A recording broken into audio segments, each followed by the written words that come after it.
Hey, I'd like to welcome you to another episode of Mission Matters. My name is Adam Torres, and if you'd like to apply to be a guest on the show, just head on over to missionmatters.com and click on Be Our Guest to apply. All right, so today I have Srikanth Palla on the line, and he's president and CEO of Palla Capital. Srikanth, welcome to the show. Hey, Adam. Good morning. How are you doing, man? Thank you so much for inviting me.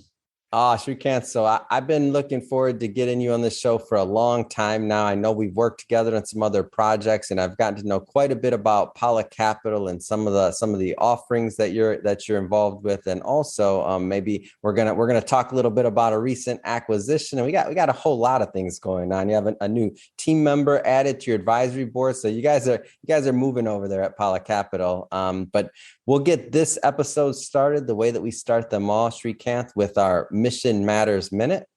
So, Srikanth, at Mission Matters, we amplify stories for entrepreneurs, executives, and experts. That's our mission. Srikanth, what mission matters to you? So at Palla Capital, I think our mission is to twofold, I would say, right? One is entrepreneurship, and the other side of it is leadership. So they both go hand in hand, the way I see it, the way the team at Palla Capital sees it, because what we are looking at is good businesses models, good technology, because everything going forward, as you have seen already, everything is technology these days. And 10, 20 years from now, it's going to be more technology, if not less. There's going to be more AI, more machine learning, more data science. So we're looking at companies and businesses that are actually focused on technology, right? That's the underpinning for every business. And obviously, you have a great business model, you have great technology, you need people to lead it, right? So we believe in leaders and we look for leaders, right? So that's why I say entrepreneurship and leadership. These are the two main factors we look into when we look at an acquisition or when we look at building something. So as they always say, Adam, right, always bet on the jockey than the horse, right? So that jockey is definitely going to be the leader that we are looking at. And then that's what we are, excited about. And we have few companies right now that we are already talking to, and one acquisition already completed, great guys to work with, and just want to, keep it going. Yeah, no, and I'll go further into that as well. And I'm excited to learn more. And I know that you're also working with a dating app as well, and kind of far along in the process there. So we'll get into that. But I want to take a step back for a moment or two, because we'll definitely talk about what makes Palla Capital unique. But like, where did all this start for you? This want to be in business, this entrepreneurship, this investing in companies. Like, where did all this start for you? Yeah, so it's funny you asked the question. So I always been like, coming from India, right? So I came to US in 2000 to do my master's in computer science, went to Villanova University in Pennsylvania. So graduated from Villanova. So always, the thought process is, where I come from essentially is like, hey, study well, go to good school, you'll get a good job and, you'll be fine. And which was good. I mean, I got a chance. I got the opportunity to go to a good school and graduate there and work for very big companies before I started Palla Capital. But what I felt is, somewhere underneath, I myself, I'm more excited about entrepreneurship and business than actually, delivering that value as an employee to a company, right? So I realized that in the last couple of years, right, after working for like 20 plus years in corporate, and I said, I have two options in front of me. I can continue doing what I'm doing, which was going really well, or I can, change my route, take an exit, and explore something that I really believe in, and I think there I can add a lot of value by bringing people together. So that's how I started helping one of my friend actually do some M&A in the tech space. And then after that, I saw a niche and we created an investment thesis out of that. And that's the end result of Palla Capital. Wow. And, it's a great story. And there's many executives, many would-be entrepreneurs who are maybe in that same position that you were, quite some time ago when you were thinking about becoming an entrepreneur. And it's not necessarily like, it's not the obvious choice, especially when you're further in your career, things are going well and, you're succeeding. And it's like, I'm sure that some of the people around you were like, wait a minute, like, you're going to do what? Because I know, and I'll share my experience. I mean, I was in finance for almost 14 years, and I had a good a good book of business. I had a lot of great clients that I still miss to this day, that the ones that I don't keep in touch with. But and I'm like, and people looked at me and they're like, what are you going to do, Adam? You're going to start a media company, but you're a finance guy. Like, what are you even talking about? So they thought I was crazy, to be quite frank. Like how was that transition for you? Like, how does that happen? And I ask because there's a lot of people out there that are maybe either going through the same thing or going to be going through the same thing. And I want them to know they're not alone. No, I think at the end of the day, you got to believe in yourself, and you got to believe in what you want to build and what you're excited about, what you're passionate about. I mean, yes, people will keep saying what they have to say, but at the end of the day, it's your life, and it's your responsibility to own it. And I just took the faith of leap of faith, sorry, and then just went for it, and I had experience, I had the knowledge, and I could form a very good team to support me, and which we'll talk about, very soon. I'm going to, talk about, Craig Connors, who joined us. But yeah, so I had the team, I had the experience, and everything, came together. But you got to work for it. Nothing is readily available there, packaged for you. You got to just go out and do the work. Yeah, it's awesome. And it's great advice, but I love bringing that up because for the entrepreneurs out there that are either going through it or they're just or thinking about going through it, like it's work. But as you can see, there's some good potential out there. So let's shift gears. So speaking of, you took the leap of faith, and obviously, and what was born out of it, right? Palla Capital. So first off, tell us a little bit more about the firm. So Palla Capital is a holding company, right? We are structured not as a fund. That's a very important thing for people to know about, because a lot of people think that we are a fund. We are not a fund. We are structured as a holding company. The reason why we did that is because we wanted to focus on three investment themes, as we say, technology, fintech, and e-commerce.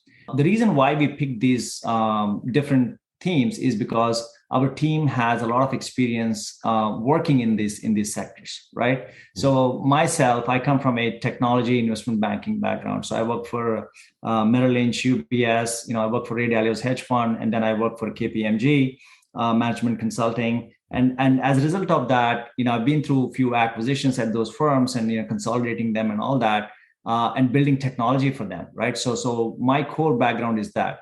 Craig Connors, who joined us recently as a CFO, he is a private equity hedge fund CFO, right? That's his experience. He has managed, portfolios for very large, family offices and hedge funds and private equity firms. So he comes from that experience, which is also touching the acquisition space, mergers and acquisition space. And Sai, who is also a minority stakeholder in Palla Capital, believed in us from day one. He's heading up technology, e-commerce at Callaway Golf. So, he's global head of technology over there. He has done a lot of supply chain, e-commerce businesses, managed them and still manages them. And he has a lot of experience in that space. Wallace Glossy, also a founding member of Palla Capital, has been with us from day one. He is our legal guy. He's our SEC guy. He has done a lot of companies. He has helped a lot of companies, with all the SEC legal work and all that. And also he has taken 4 companies public, helped them go public. And he's very much familiar with all the things that go with that. So he is part of our legal advisor as part of our advisory board member, right? And very recently, we added Martin Magida as our, investment banking and M&A advisor. And we are very excited because Martin comes with a huge experience and done a lot of deals in the space. He worked for major corporations in the finance, and He has taken 14 companies public in the fintech space. And also he has raised a lot of money, 3.6 billion or something in his whole career. So between him, us, and also Wallace Glossy, we have raised close to a 6 billion, combined as a team, right? That's a huge number, right? And we have experience taking almost 28 companies public. So that really suits well with our mission or with our goals of going public at some point in time. And we have all the experience, knowledge within the team. And, all we have to do is, raise capital, go out and find these, good businesses, good business models, and find the right jockeys, as we said before, and just scale the businesses and create the value out of it. Yeah. So you talked a little bit about about the types of companies you're looking at and looking towards, right? And you mentioned that, leadership or the right type of jockey, all right? Tell us a little bit more about what you look for in a leader of a founder or co-founder when you're thinking about making an investment. One of the things that, we personally believe at Palla Capital is always be flexible, right? Because business needs flexibility, right? You might start a company or a product thinking you would go solve a specific problem. Most of the times what happens is you would have to actually change your course a little bit, not deviate fully, but change your course a little bit. And some people have, trouble doing that. And those kind of businesses are actually fail at the end because you are not providing what a user or a customer wants exactly, right? Or you might be providing that, but you're not providing that in the way, shape, or form that the customer actually wants it.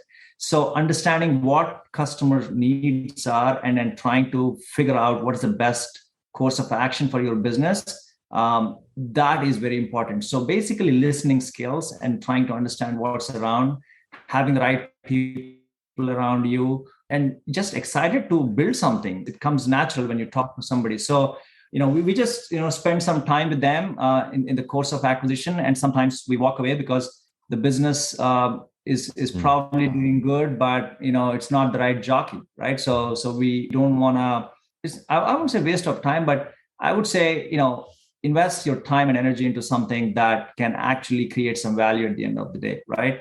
There could be difference of opinion, but as long as we both are able to listen to each other and work with each other, I think that's more important. So we look for those kind of people.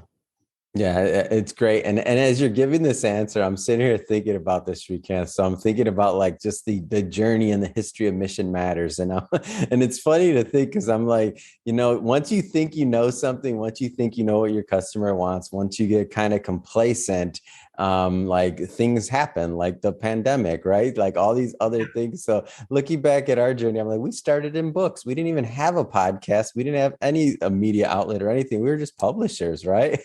And then there was this need and this other want from our clients that we had the bandwidth to serve and that we had the expertise in. The other co-founder here, Chirag, when he told me we were starting a podcast, I'm like, I don't want it. We're doing a what? Why are we doing a podcast? We're book publishers. And he's like, well, guess what? We could sell more books. So that's how he talked me into it, Srikanth, to be upfront. But his bigger vision, like I didn't see it first on some of this stuff. And then once I saw it, I'm like, oh yeah, we have to be really flexible, really fluid. And if we didn't do that, right, then when the pandemic hit, like we would have been completely on our heels and it would have been a whole different game because we couldn't do events. We couldn't promote books in the way we had been doing. So it just completely would have changed our business. So I get what you mean when you're saying being flexible. And for the entrepreneurs out there listening that are maybe kind of thinking about where they belong on that continuum of flexibility, I would say, hey, we should all strive to get the yogi out in us, right?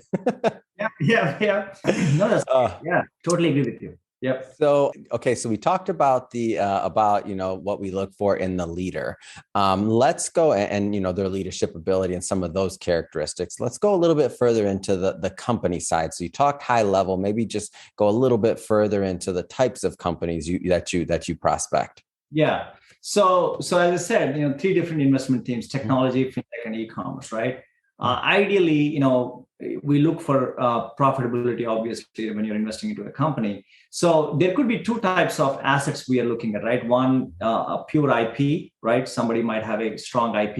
They are not, revenue positive yet, or there's no revenue there, but there is a huge possibility of revenue, right? Leveraging those IP or assets. So that's one side of the things that we look at. The other side is, pure, cash flow, EBITDA, like how a private equity firm would look at acquiring a deal. So that's why, when I saw this, when I was researching the market, I saw there are some companies doing specific, VC type of investments, and there are companies that are doing, private equity all day long, right?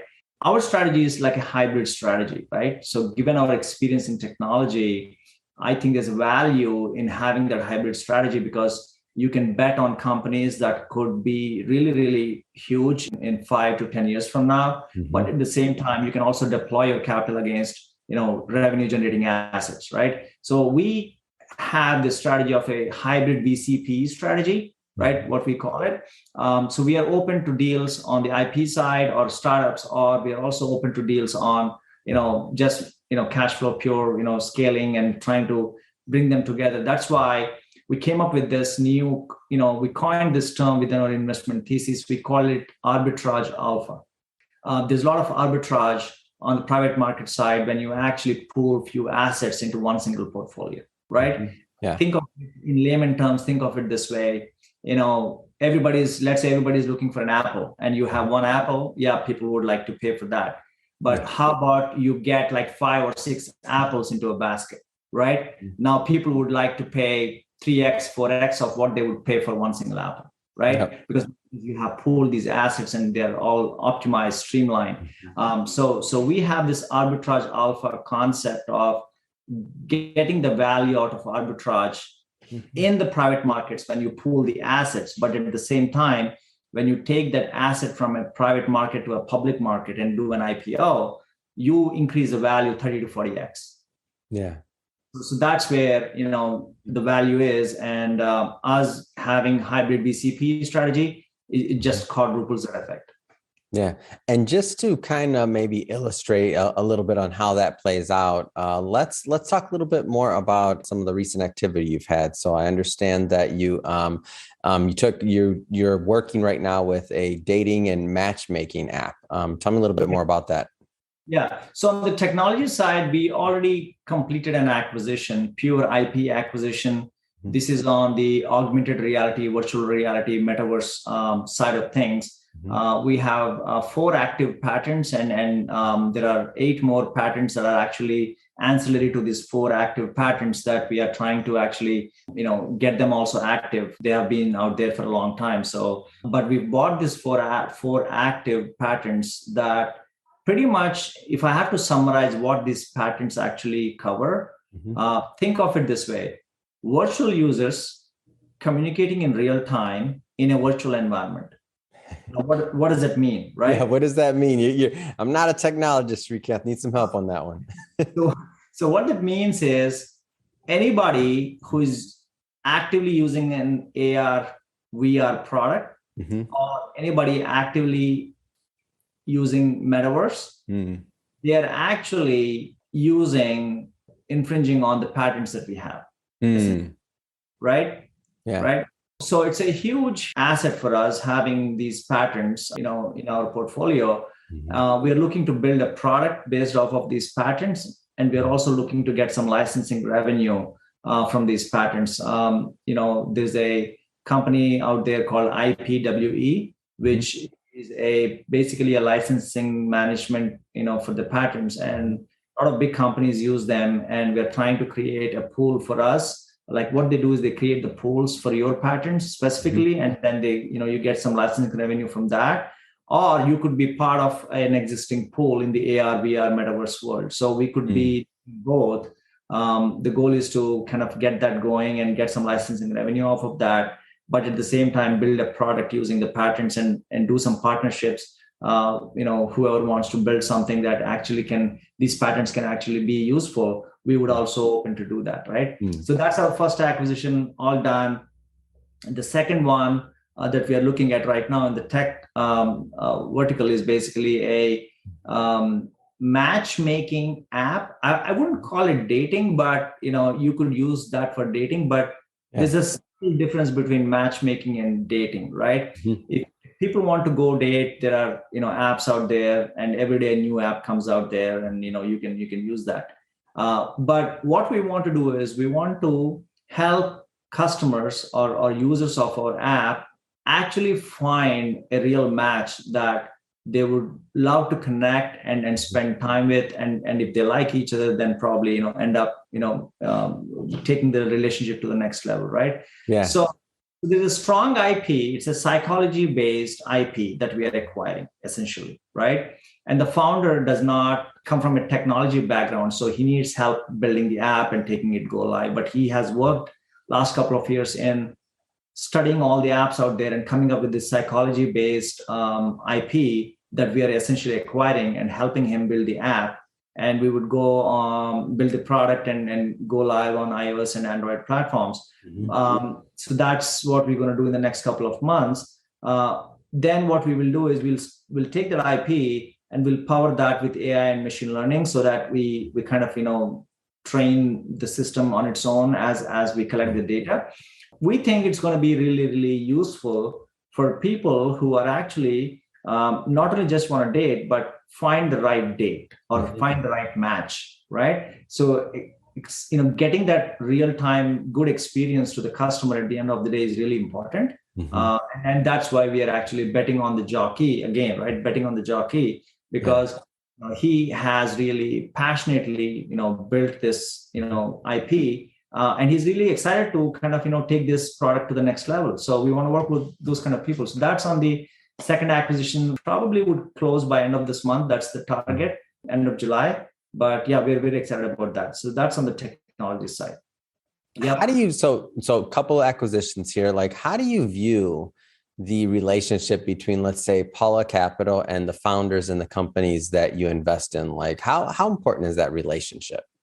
I mean, it's very important. I mean, I speak to whoever we deal with. I try to speak to them very often. And even before acquisition, we spend a lot of time with them because it's interesting, right? Because it's a marriage of sorts. Like it's interesting when you invest like this. I mean, it's more than a marriage, I would say, because there is no divorce option in this case. Right? Yes.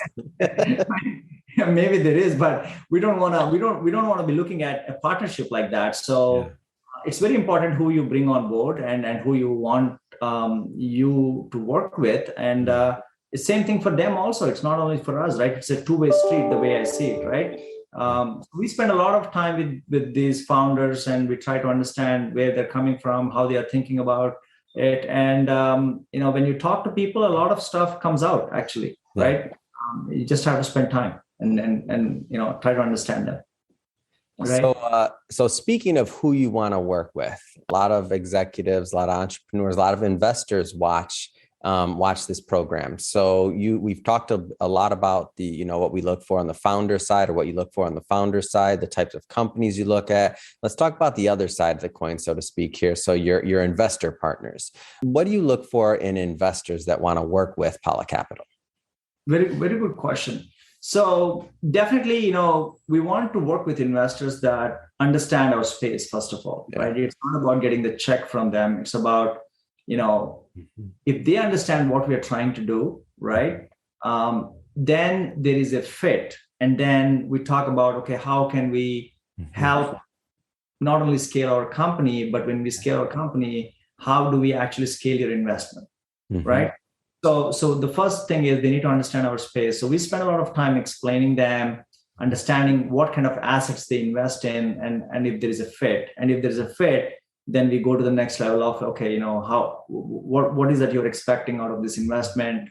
And then we go from there. But yeah, I think that fit is very important, and we look for people who understand what we're doing in technology. And most of the investors these days, they understand technology, or at least they have somebody on the team who understands, how these assets, how these technologies work. So, we see a lot of value in that.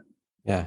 And obvious. So before I ask this question, obviously, do you have any offerings that you're working on right now, or any other ways that investors can get involved right now? And obviously, for investors listening, there's only so much we can say on this, and you have to consult your own advisor and your own legal counsel and things like that. But high level, Srikanth, is there any ways that you're working with investors right now?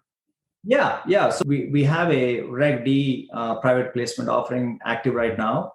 And we are only taking the investment from accredited investors. So these are, high net worth individuals, accredited investors, family offices, fund of funds. So those kind of investors would be ideal for what we're trying to do right now. And, Reg D is active, but at the same time, we are taking our offering to retail investors very soon via a Reg CF offering. Probably end of July or early August is when our offering is going to be live. And when we do that, anybody can invest, whether you're accredited or non-accredited investor. So if they go to our website, or if they can find me on LinkedIn, they can reach out to me if they're interested to discuss further. But those are the two current offerings that we're working on. And so speaking of working on the side of investors, I want to circle back to something that you said earlier, because I want to make sure everybody caught it.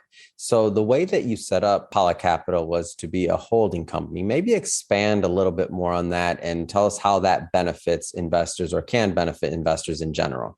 Yep. So there are two important factors to consider, right? So as I was doing the research, I have found out that a lot of family offices these days, they are looking for direct investments. They are not keen in investing into a fund, right? So what is the difference? The difference is, when you do a direct investment, you don't pay a management fees for the fund principals, right? Yeah. And then you don't pay any carried interest, right, when you do a direct investment, right? Whereas when you invest a fund, you have to pay a management fees, and then you have to pay carried interest, right? So the holding company structure actually gives these high net worth individuals and family offices a direct investment option into the Palla Capital holding company, right? Which we intend to take public at some time in the future. So it's a direct investment for them, right? So that's the difference between a holding company structure and a fund structure. And the second advantage is risk mitigation, right? So for example, you might get that in the fund also, but I see this as a good advantage, because when you're investing into a holding company, if one of the investments goes south, you actually are not losing the whole investment, because we are mitigating it across 3 different investment themes: fintech and e-commerce, and within that there will be different entities, right? There will be multiple entities, so your risk is much diverse, I would say, and it's minimal. The returns could be huge. No, it's great. It's a great setup. And when I think about, how firms even is set up from the start, whether it's on the side of an investor, not on the side of an investor, I mean, a lot of different ways to set something up. And you definitely skewed on the side of the investor, which just kind of goes back with your ethics and what you were talking about in the first place about like why you decided to start the firm and the value you feel that you could bring to the marketplace. So I think it's awesome. Well, Srikanth, I can talk about this subject with you all day long, especially I know we just scratched the surface. I'm sure we'll be bringing you back on the show in the future as well. But for now, I just have to ask, what's next for you? What's next for Palla Capital? Yeah, I mean, one more thing I forgot to touch on is, I'm also excited to actually bring this product to life. We are working on a platform for startups and companies who are already running, have some revenues. I knew you were holding out on me, Srikanth. What's going on, man? You better give me the news here. Tell me about this platform. Very soon, this product is going to be live, and founders, actually, this is to help the founders and also the investors in a way, right? But founders who are looking to raise money these days, it's a huge, lengthy process, especially when you're raising money from retail investors, right? So our platform is going to simplify that. people right now, founders are taking somewhere between 6 to 9 months to go live on a Reg CF offering and raise money or a Reg A plus offering. What we want to do is we want to minimize that 6 to 9 months runway to 6 to 9 weeks. Right. So there are a lot of products out there that are supporting you as a platform, but they're not giving you the advice and the direction that is needed. The founder is supposed to go out and do his own research and figure it out, which we have done at Palla Capital already. So we are sharing that knowledge and experience with future founders, helping them succeed by raising capital, because obviously capital is like, you need capital to raise, continue running the company. Yeah. So we believe it's at the core of Palla Capital that if we can help, even 1% of the founders out there that want to raise money and scale their companies, it's a huge, huge win for our mission, which is at the end of the day, finding the right businesses and finding the right jockeys and the right founders. Yeah, that's great. And what I see too, when you say something like this is, you've been blessed to figure out some processes and some things that have worked for you. And now you're saying you solved a problem and you're like, there's a lot of other people out there with this problem. Right. And you're thinking to yourself, like, what do I do? What do I do with this? Because we figured it out. So it's like, oh, well, let's help some other people. I mean, that's to me, some of the best entrepreneurial stories, some of the best businesses I've seen built, like just in retrospect, looking at it, it's like, and I mean, after interviewing thousands of founders and individuals, that's many times how the best companies were started. Well, we had this problem, we fixed something, and then we thought, well, we can probably fix this for some other people. And then you look back 20 years and you're like, wow, okay, how did this start? That's how it started. So great success story. And I'm looking forward to learning more about the platform as it goes live, and to also bringing that to our audience. And speaking of the audience, if this is your first time with Mission Matters or engaging with our platform, we're all about bringing on entrepreneurs, executives, and experts and having them share, what their mission is, what they're up to in the marketplace, how they're adding value. If that type of information sounds inspiring or like something that will help you on your journey, we welcome you. Hit that subscribe button, because we have many more mission-based individuals coming up on the line, and we don't want you to miss a thing. And Srikanth, I'm sure this will not be our last interview or our last conversation. But for now, thanks again for coming on the show. Really appreciate it. Thank you so much, Adam, for your time. Really had a good time talking to you. And obviously, this won't be the first time and the last time. There's more to come. A lot of good things happening on either sides.